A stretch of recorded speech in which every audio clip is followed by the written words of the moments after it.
Welcome to the Nerd Party.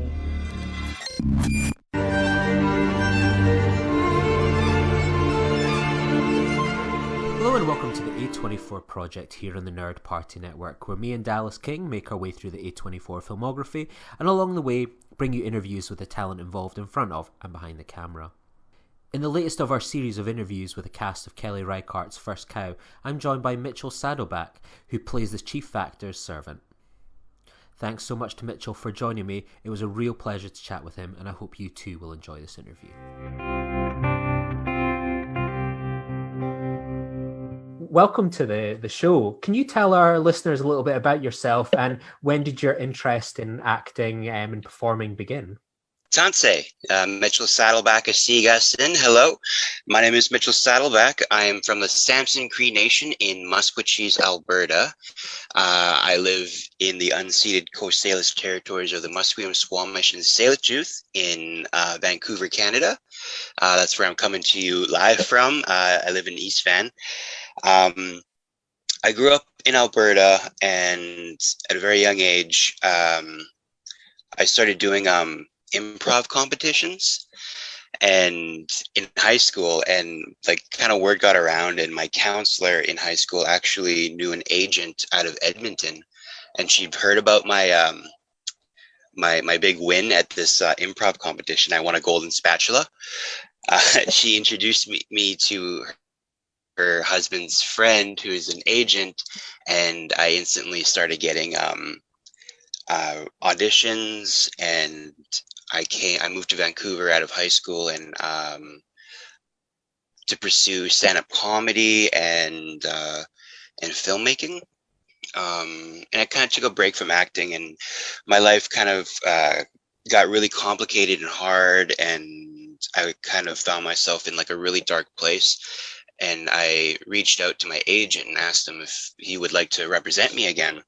And we started getting auditions, and then we started getting roles in the last couple of years, and it's been really exciting. And right now I'm actually working on my own projects with some friends, so it's been really cool to go from wanting to have like roles in movies to writing roles in movies and TV shows. And yeah, I've just been kind of surrounding myself with art for the last decade, and it's been really helpful for me. You sound like someone that's really involved in the creative industry in quite a few different ways. What kind of artists or filmmakers or talent inspired you? I grew up, I was related to the late, great Gordon Tatusis. He was in a lot of movies and TV shows growing up. He's actually my Muslim, my grandfather.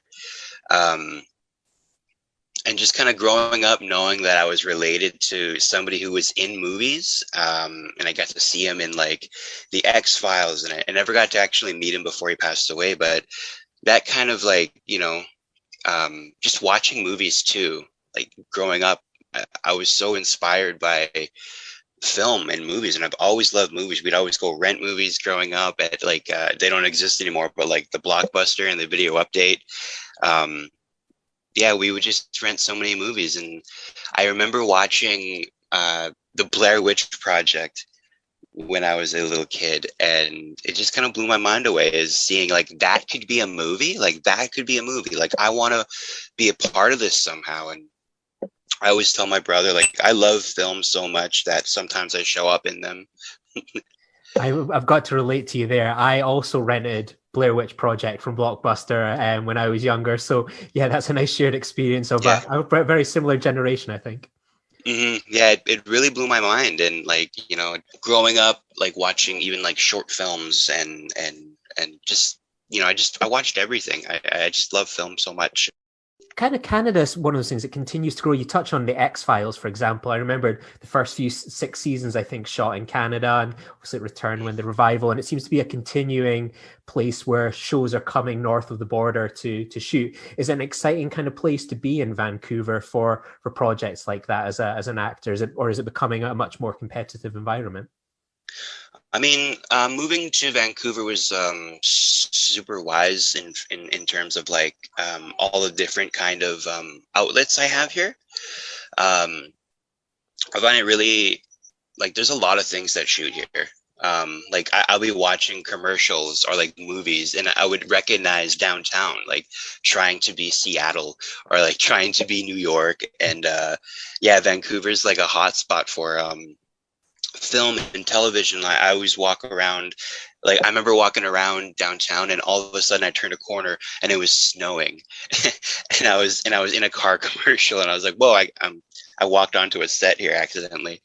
Um, I find it to be uh, the community here is kind of small in terms of the indigenous artists and actors and stuff. Like it's a very small community, so we all kind of heard about each other or know each other, or we meet each other at events. And I definitely know everybody personally who I go up to auditions against.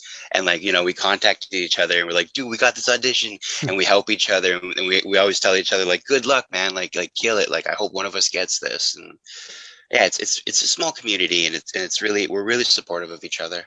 That's amazing. For those whose kind of first introduction to you was First Cow, you've got a range of other work. You've been in a Liam Neeson action movie. You've worked on a range of your own projects and performance art. What would you kind of recommend people to check out, Mitchell? Well, definitely check out First Cow. It's a really beautiful film. Like I was so surprised. Kelly, actually, the director, invited me to go out to Portland again and watch it for the first time before it came out. I think it was not last August, but the August before. Um, and it was so beautiful watching that film, because I worked on the film for maybe like 2 weeks, and there was so much that I wasn't there for. But like as soon as the first shot opened up, I was like, this is a beautiful film. This is a really beautiful. I'm so happy to be a part of this. Like, it's definitely First Cow. I love that movie so much. Like I have a couple of DVDs that I give to people now, and I just like, please check this movie out. Like, it's really like it just, when the pandemic happened and First Cow kind of got delayed, like I kind of thought it was gonna go straight to you know straight to streaming or something like that. And we actually, me and my family, they did like a short run in theaters, and my whole family, we got to go and watch it together, and it was a really cool experience. But I also do like slam poetry. I'm a spoken word artist. Like you can, I think you can YouTube my name, and a few of my poems will come out. And I do stand-up comedy. I have a showcase coming out at the end of the month. I think it's going to be online.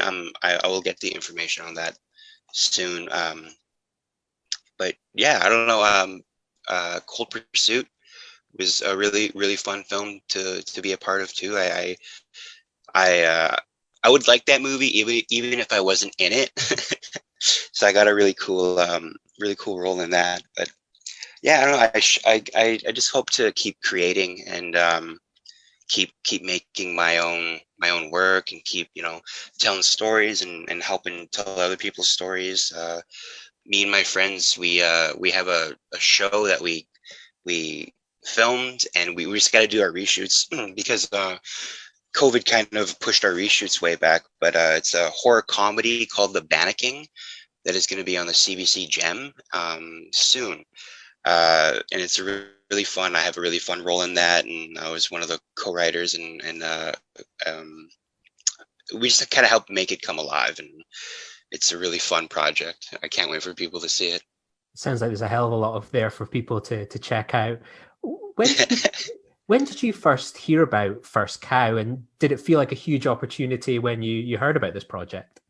It's funny, when First Cow came about, I actually didn't have anyone to help me audition, which is a problem that I have sometimes, of finding someone to read for me. And I couldn't get anyone to read for me for the deadline. And the deadline came and passed, and I was back home, and my agent messaged me, and he said, hey, they really want to see your First Cow audition. They requested you again. And I was, okay, well, if they requested me, I'll go out of my way to do it. So I got my nieces, they were 7 and 8 at the time, to read my First Cow audition for me. And spoiler, I don't know if you've seen the movie, like if you're reading this and are hearing this and you've seen the movie, but there's a scene when my character finds the two main characters hiding in a tree. And that was my audition scene. And my nieces read it for me. And there's like a scene when a branch falls, and my niece had like Doritos, and she was like crunching them because she wanted to make an authentic branch crunching sound. And it was just such a funny little audition that we did. And I sent it off, and I didn't hear anything back for a while. And my agent called me, and he's like, "Hey, we got it." I was so happy because it was like my second role after Cold Pursuit, and I was just like, I was on top of the world. And I haven't heard of I didn't know anything about the project going into it. I just knew that it was based off of a book. I actually bought the book and read it in a couple nights while I went to go film it. But when I was back back home, and my uncle actually passed away. He had black mold in his house, and it got into his lungs. And I was kind of nervous because I was supposed to leave to Portland, Oregon to go film the movie. But my uncle passed away, so I had to go to his wake. So I contacted them and said, "Do you mind if I come a day later?" And they were so nice. They were so accommodating. And I got to go home, meet my family, and have this a ceremony for my uncle. And then the next day I had to pack my bags and travel to Portland. And everyone was super nice, and everyone who kind of knew why I was there a day late came up and gave their condolences. And it was such a cute little family, they've been already working for a month, and the crew and everyone just got along so well, and they really welcomed me onto set. And I just try my best to make everyone laugh. Well, it's one of those things. I'm now, when I watch First Cow again in the future, I'm never going to be able to watch that scene of that tree collapsing without thinking of a bag of Doritos. Now that's going to be in my head rent free. That's brilliant. From the mouth of angels, that is incredible. For only a young kid could think of something like that. I know, she's so wonderful. She was like, "Can I do this?" And I was like, "Absolutely, you can." How kind of familiar are you with sort of Kelly's work? When you heard, being linked with a Kelly Reichardt film, was she someone you went, "Oh, I know her work," or was she someone that you were a bit unfamiliar with? When I heard her name, it didn't click. I have seen Certain Women. Actually, they had just put Certain Women on Netflix, maybe a month before I got the part, and I happened to watch it, and I didn't connect the two, because when I got the audition, I immediately looked up everybody involved and seeing what their range of projects are, and Kelly's name and a Certain Women, I was shocked. I was like, "Oh my God, I just saw this last week. This is so serendipitous, It's surreal. Every project is really surreal. It feels like a dream. What was it like? I kind of treat it as so. What was it like when you started doing that research and you're like, "Oh my God, it's this cast and these people are so famous," or it's an A24 film? What kind of goes through your head? Is does a bit of pressure come in, or do you "Oh, this is actually really amazing. I'm going to be mixing it with these guys. I'm viewed as good enough to be part of this team"? Yeah, when I get an audition and get a role, it feels very surreal, and it doesn't feel real. It feels like a dream. And I remember when I got the role, the only person I knew was Kelly. I didn't know who was on the cast. Usually you don't know. Well, in my experience, you don't know who's in the cast until you get into the office and you see the big board of all the headshots. And I got to Portland kind of late, and I went to my fitting, and I went into the office, and I looked at the board, and I saw all these people that I admire and love and seen in other projects. Ewan Bremer. There's the first face I saw was Ewan Bremer. I was like, "Oh my God, it's Spud! I get to meet Spud from Trainspotting." And then I saw Gary Farmer, and when I saw Gary Farmer, I almost started crying, because Gary Farmer is I grew up watching Gary Farmer, like I think of him as like my own dad or uncle, you know, like he's played that character so well in like Smoke Signals and and like Powwow Highway is one of my favorite movies of all time. Um, so seeing him on the board, I immediately called my mom and I was just like, I was shaking. I was like, oh my God, Gary Farmer's in this movie. And we just had like a little celebration, and I didn't actually know that Toby Jones was in the movie, because he wasn't on the board. I didn't know Toby Jones was in the movie until the morning we were driving to set, and he jumped in the vehicle, and I looked at him and was like, oh, this guy looks so familiar. Who is he? And his name didn't click in my head until about halfway into the halfway onto the when we were getting to the set, and all these projects of his started flagging. I was like, I just saw you in this. I just thought like I was fanboying hardcore on the set. Like there was just so many people that I just appreciated being around. What did Kelly want from you for kind of the role of the chief factor servant? Was she quite clear about what she was looking for from you, or was it very much kind of like, we're hiring you, you know, it's all about what you can bring? Kelly's was like, her approach to every single scene was so delicate and was so like we created this whole backstory to my character, you know, and she's so warm in how she's like she directs, and like she would tell me like like tiny little like there's one scene, like my favorite scene in the movie, when the camera's kind of going back and forth and I'm walking through this old-timey house, and I'm extinguishing all the candles that are around, and just the way she explained to me that thing that I was holding. I can't remember what they're called, the little cup thing that like lights out a candle. Like she was like, this is like, you know, this is something that was passed down to you, and like we just had this whole cool little even my wardrobe too. Like we were talking about my wardrobe and my boots, and she was talking about my language, and like yeah, she was just very hands-on, and I just loved watching her work. And like, you know, like I was watching her talk to Gary Farmer, and I was just observing. I just felt like a fly on the wall, and I just felt so honored to be a part of the conversation. um we filmed in this like old house that was probably built in like the 1830s, and um it was just felt really cool to be like transported into that era.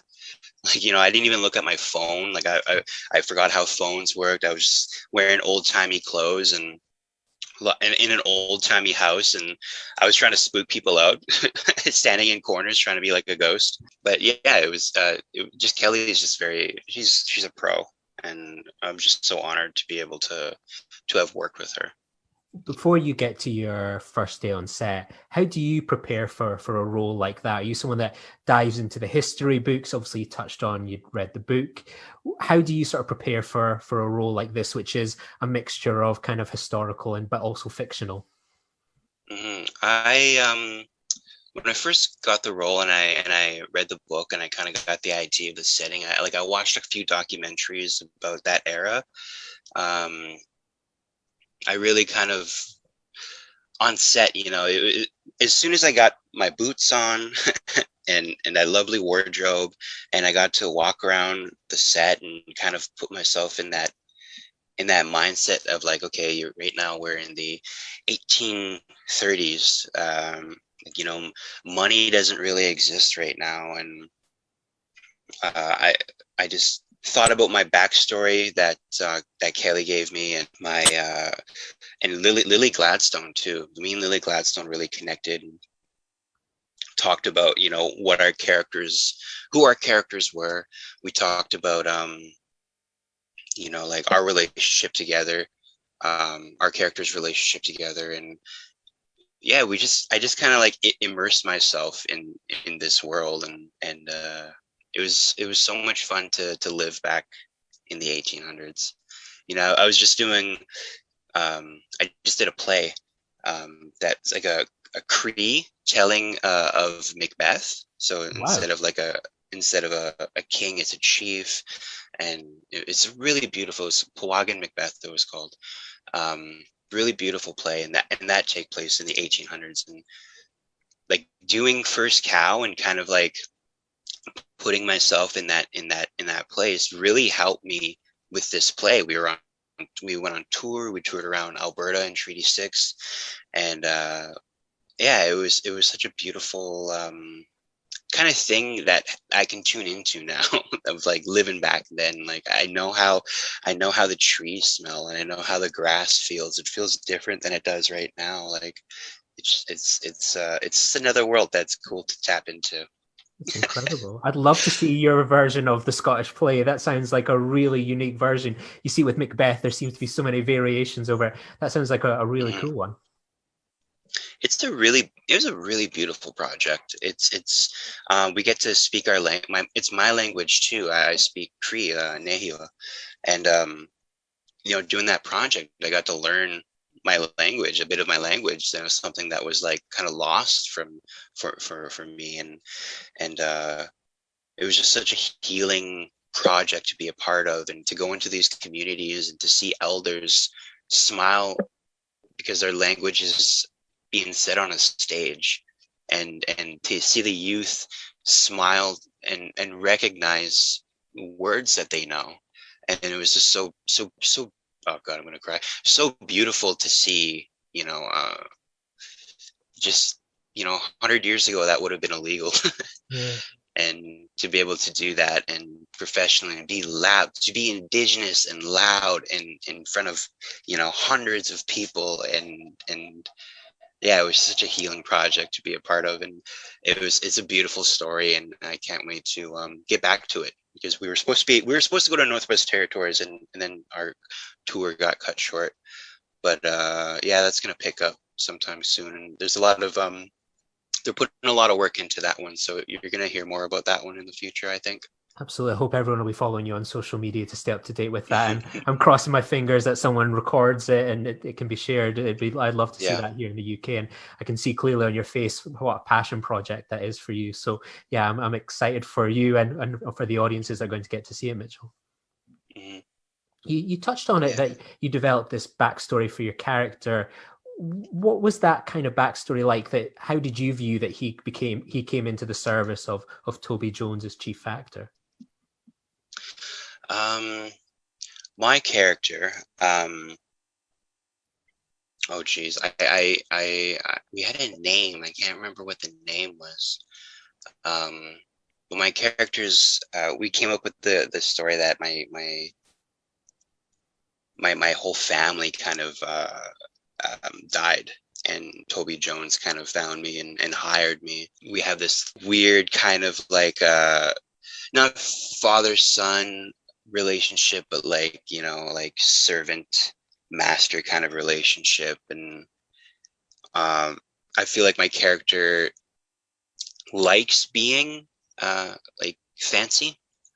um I kind just the way I kind of like stand and like enter a room. Like my character really wanted to emulate, fanciness, because Toby Jones comes from this lavish lifestyle, and he's always has these like super fancy people around, and I think my character really wanted to like emulate that and be fancy.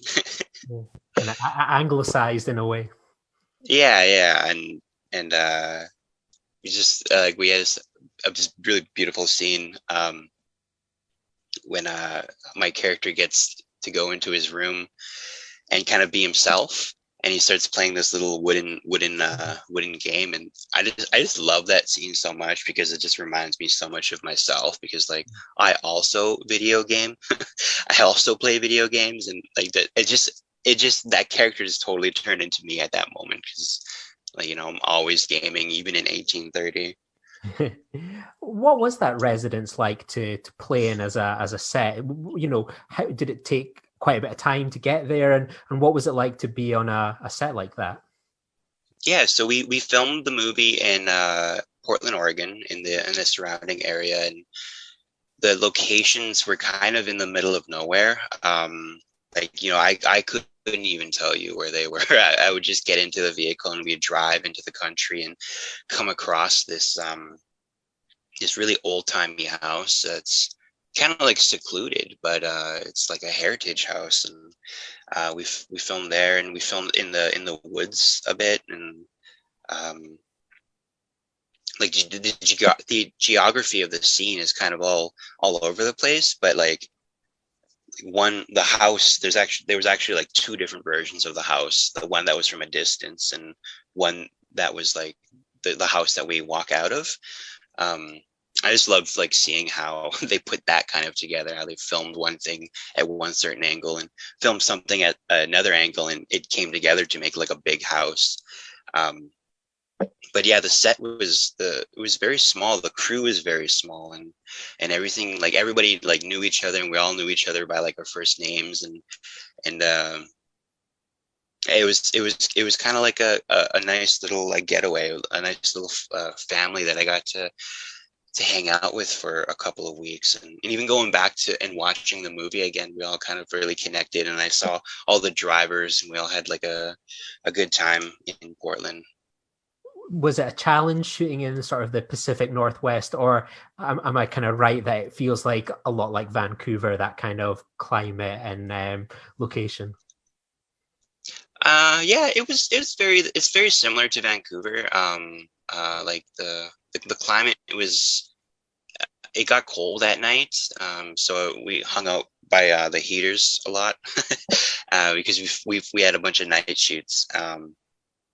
But yeah, it's just so beautiful. It's like you're in a painting when in Portland, Oregon. You know, and I love that place, and I can't wait to go back and just explore a little bit more of it. When I was staying filming the movie, every single day I just walked farther and farther away from my hotel and just explored Portland. It was such a nice, like everyone there was so nice. People would just come up to me and just be like, "How was your day going?" And you know, you don't really get that in Vancouver. It's a very interesting scene when we're first introduced to you. There's a lot of awkward dynamics. It's slightly amusing, awkward. There's a bit of racism kind of going on. What was that kind of like to shoot that scene where there's a lot of different tones kind of going on? Yeah, the scene when I'm introduced is so there's so many things going on in that scene. You know, like it's like just this orchestra of uncomfortable moments, and like in that scene, Toby Jones is having this conversation about like I think they're talking about like whipping a slave or something. Mm-hmm. And it's just this awkward conversation, and then you know, Orion and our two main characters come in, and Orion speaks up, and everyone's just like, "Why is this guy speaking to us?" You know, like it was so. It's just such an orchestra of like a bunch of people who are in the same room together, and there's just all these dynamics of. You know, Gary Farmer's in the scene, and his wife, Gary Farmer's wife, is in the scene, and they're speaking this language that, like, you know, nobody speaks anymore. And it was just so beautiful to be able to hear Gary Farmer speak that language, and just have this, like, you know, this conversation between these like upper class men with these, like, you know, the natives and this soldier that they're having like a tea time with. And yeah, it's just such a clash of class in that scene. And you know, it was just so fun to play off everybody, and everybody was just so in tune to the relationship between everybody in the scene. It's one of those ones, it's one of the few scenes where you always think of First Cow as quite a quiet and intimate film, but that scene where we're introduced to you, it feels like every single player is involved in that. You've got your Toby Jones, Orion Lee, Scott Shepherd, Gary Farmer, Lily Gladstone, John McGarrow. what was it like to have all of them together on that kind of scene, and watching how they act as someone like yourself that's just getting started in the industry? This is one of your first roles, to see some of these established actors. What were they like with you, and did they have any sort of good advice, and how do they kind of all work? I am so blessed to have worked with all these wonderful people. To share the screen with all these people has been such a dream. You know, like I tell people that I've already, my dream was to be in a movie, and I've done that. You know, like I've done my dream. That's all I wanted to do. Now my next dream is to like make stuff, but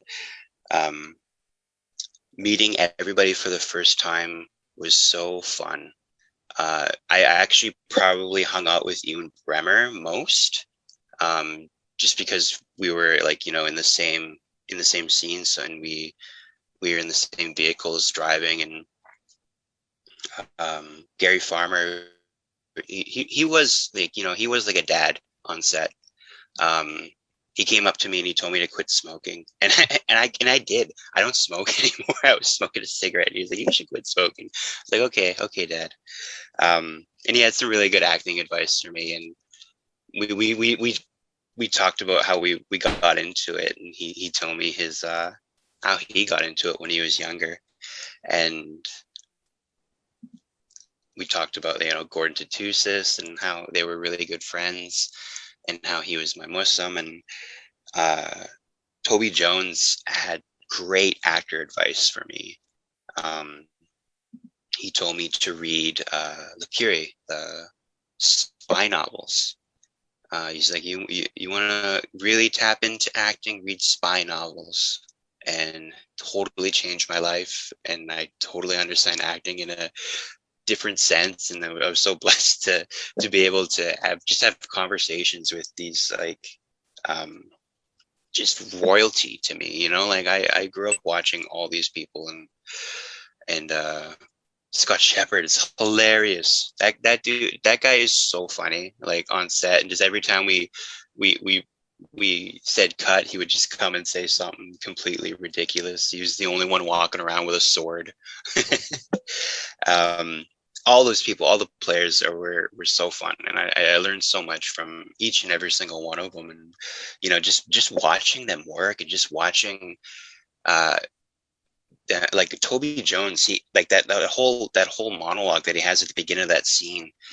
I watched him read it once, say it, and then say it exactly how he said it on screen.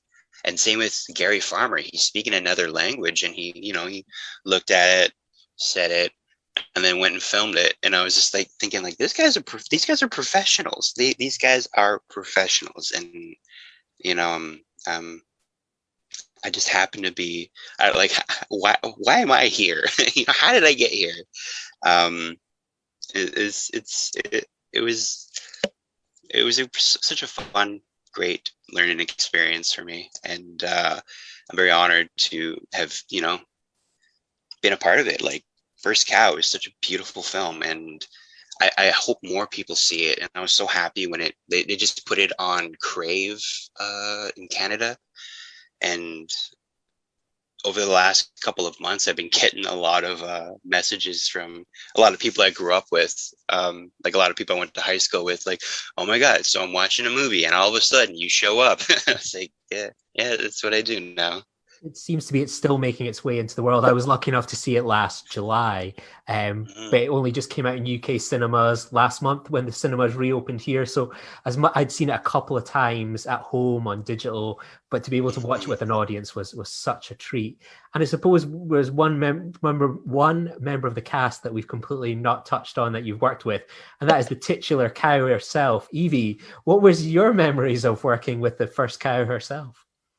Oh my goodness. Evie is one of the most beautiful, calming presence I've ever felt. The first day on set, we were driving, and it was a night shot. one of the first things we filmed actually was us running to go find out that someone has been milking Evie. But I remember driving onto set, and my window was down because it was like a little hot, and we were like just pulling up to set, and I heard like moo, and my heart just started beating. I was like, "Oh my God, is that the first cow that I hear right now?" And be like, I can hear her mooing. I can hear like, and people laughing and walking down to set. I had a flashlight, and I was making sure not to like, roll my ankle. Because I wanted to see this cow so bad, and there was a group of people around her, and she just has the most beautiful eyes, like so beautiful. And um I went to pet her, and she like instantly, she loves pets. When nobody was petting her, she would moo and like ruin the take. So somebody always had to be with her and like love her. And I really, really connected with that girl. She was so wonderful, and just so like it was so fun watching her to learn how to do stuff, like and uh, just the way that they would position her, and she was just so willing to be an actor, and such a diva. Um, I connected with her so much that actually when I watched the film for the first time, and Cookie's having that conversation, like he's kind of talking to her while he's milking her, um, and he says to her like, "I heard about your husband, and that's really sad." When I heard that in theaters, that like I started crying. Like I connected so like, because I know that cow. After I filmed that movie, I stopped eating beef for like the long it was just like I connected with that cow so much. I was crying about it, like a year later watching this movie. And yeah, I just I hope she gets more movies. Yeah, it's such a beautiful story. It made me laugh last week when I chatted with Ryan about it. Like, what was his memory of Evie the cow? Yours is this beautiful story. His was like, she really liked to pee, and just like you told me the story about how she just going and going and going. So very different sides to the Evie character here. And I can relate. I watched it in July, so really early in the pandemic and lockdown. And I remember just being really touched by that scene as well, where it's just like, Yeah. I heard about your husband, that intimacy. And I'm almost thinking now when I watch it that, that tenderness, that stroking is what Evie the cow is also after. And I suppose it's kind of, you can really see that reflected on the screen. Beautiful, beautiful scene. And I suppose you also got to work with another animal, the very stupid cat herself. What was it like shooting that scene with this cat that basically brings everything to complete drama? The catalyst.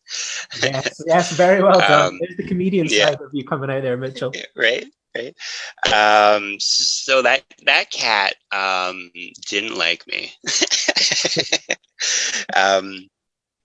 Yeah, there was the animal handler on set, wonderful, wonderful lady. She just kind of gave me the rundown of how to hold her.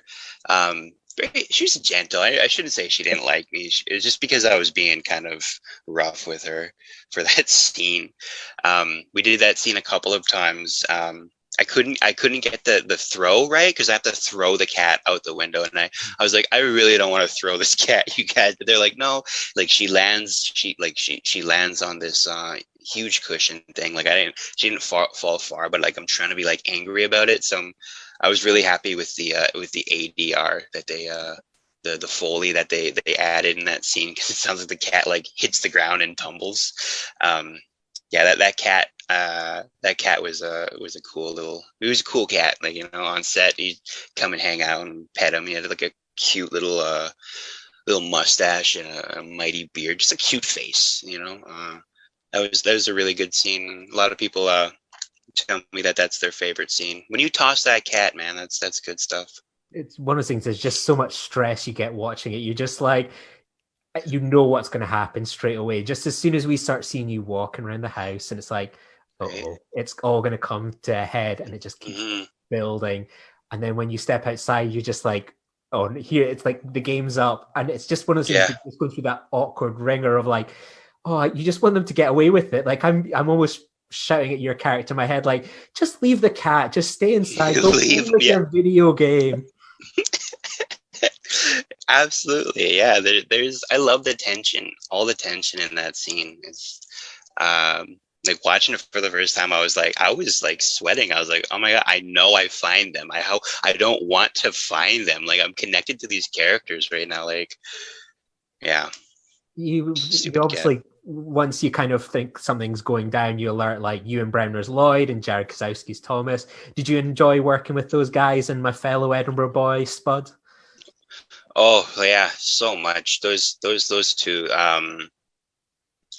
were really fun to hang out with. Like Ewan, um, we talked about train spotting and we talked about film and movies. He was working on I can't remember what he said the project was, but he was playing a magician. So the whole time on set he was like doing card tricks and like all these cool things with cards, and he was just so cool, you know. Listening to all of them talk about the industry and talk about past projects, and you know, it was really cool seeing everybody, because they all kind of knew each other from like past projects and you know the industry, and just seeing them interact and talk about, you know, Toby Jones talking about Iron Man and not Iron Man, Captain America, and Ewan Bremner, he was talking about he told me a story about working on Pearl Harbor and how they had to like train like soldiers for like a month, and the last day he was like, no, I am not coming in today. He put down his gear, and he's like, I am not coming to work. It is our last day. Yesterday was my last day. I am not working out today and doing this.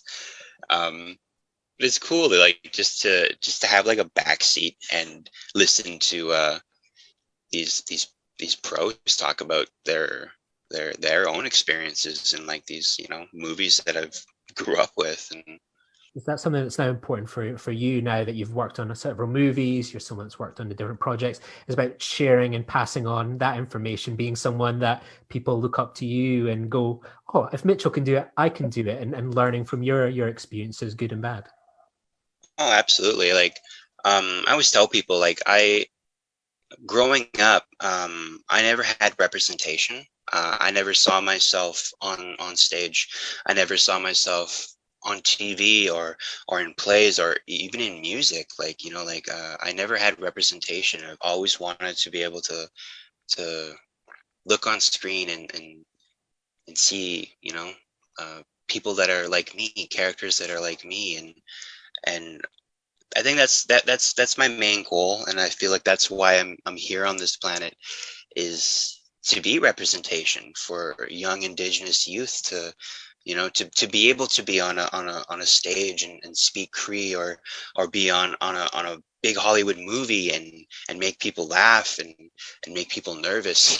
You know, like that is representation, and I hope that there's young Indigenous youth that see these projects and think to themselves, I could do that too, Mm-hmm. because that's what I want. I want Indigenous youth to know that they can do whatever they want.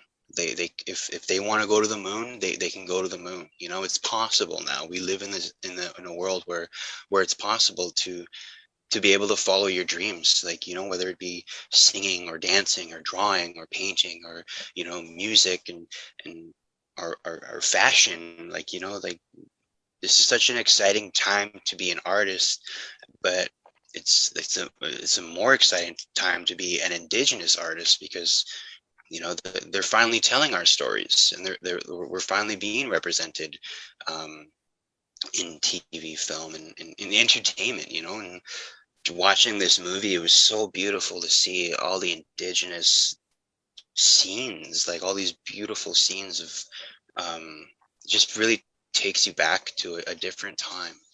And I just hope, you know, people watch it and want to make their own art too. you know.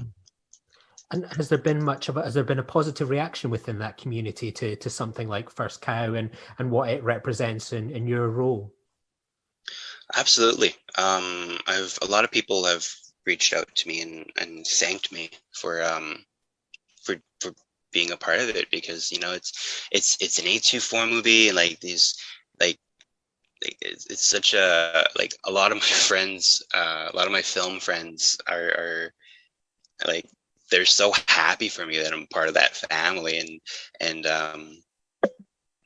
yeah, it's been a overwhelmingly positive um, feedback from this role, and what the movie represents, and what the movie says about, you know, about friendship and time and you know, business. Like it is a business movie, right? These guys are trying to make their way in such um tough time. That's like, you know, like it's such a different world back then, and it's like a western, but it's not a western, you know. I believe Kelly described it as an anti-western.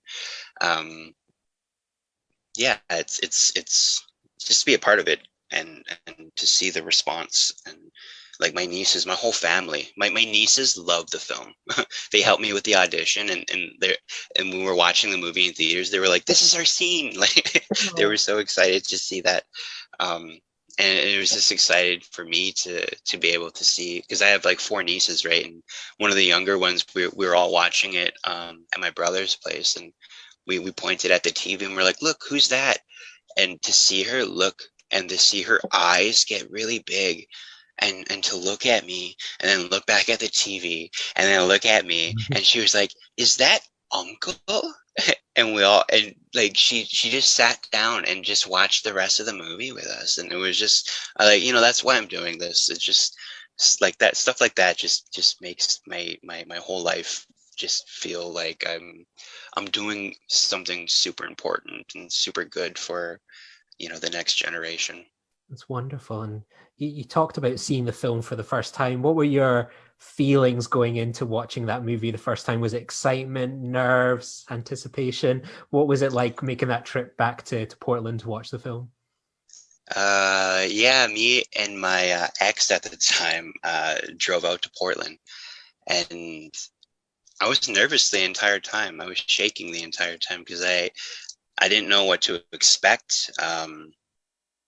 You know, I read the book, and the book is a little different than the movie. The book kind of it's kind of two stories, kind of woven together. So I wasn't sure if it was going, if that's the approach they were going to do, if it was just going to be about the cow, actually. Because I was only on the movie for 2 weeks, and then I left, and then the movie was made. Um, but watching it for the first time was so, I it was just so surreal, and so I just felt like I was taken back to that time when we filmed it. And I was taken back to that place that I put myself in, to be able to film it. And yeah, really connected to it. And watching it, I was like, I'm a part of this. Like, look at this shot. That is beautiful. Look at the aspect ratio. It's like, you know, I've never seen anything like this. Like the long takes where you really get to like take in the scenery, and take in this, like, you know, like the world, the music, like the first time I heard the music, I was so, it was so beautiful. And then like that was like a private screening that we had watched, and then the movie came out almost a year later. But the first time I saw the trailer, you know, like seeing how they put that together is so beautiful. And yeah, it's surreal. Has it been interesting? Like, it's almost probably been like 2 years since you first saw the film. We're coming up on its anniversary when it was released on digital after its release was cut short. Has it been? You showed the artwork earlier on. Has it been interesting seeing the cult or the love for First Cow continue to grow week on week as people discover it more or find it on streaming or it comes to their places in the world. And you see it on places like Etsy. There's artwork, there's posters, there's tote bags, there's, cookies, like oily cakes. People are making the food and drink from the film and talking about it. Here we are, we're chatting about it. Has it surprised you that the film has developed this huge life outside of the film with people? Yeah, actually, well, on set, I just kind of knew we were making something special on set. Like, just the way, the love that Kelly was putting into absolutely every single detail. The way I pick up a cup at one point and drink it, like just the absolute care that Kelly was putting into everything. I knew we were making something super special, and like everyone just had this glow and vibe about them. Like we're such a tight little, group of people, like coming together to make this piece of art. And I kind of knew it was gonna be great. And watching it, I confirmed. I called my mom right away. I was like, Mom, this movie's really beautiful. Like I've never seen anything like this. This is so beautiful. And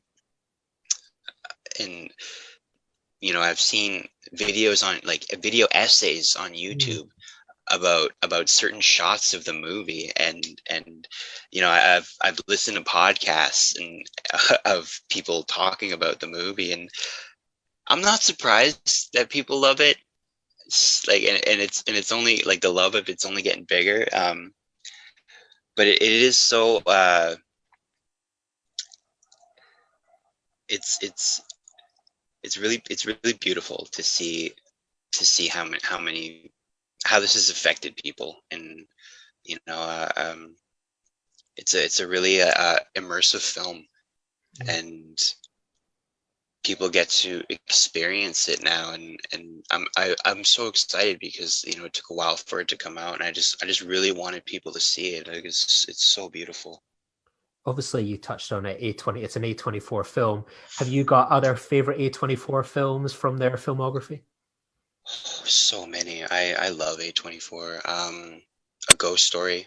Like the first time I watched A Ghost Story, it really moved me. So what's kind of coming up next for you, Mitchell? What should we keep our eyes open for, and where's the best place to stay up to date with any of your latest news and work? Well, Instagram. My account. I'll make it private. I mean, I will make it public. It's private right now, but I love Instagram. My I'm with Mitch is my Instagram. I have a TikTok. I'm with Mitch Talk. Yeah. Right now. I'm just continuing to audition, continuing to grind and write and work on my own things. The next thing you can see me in will most likely be The Banneking, which will be a show that's on CBC Gem, which is a free app. It's a horror comedy. I have a really great role in that. It was such a fun project to work on and be able to write, and to be able to write characters.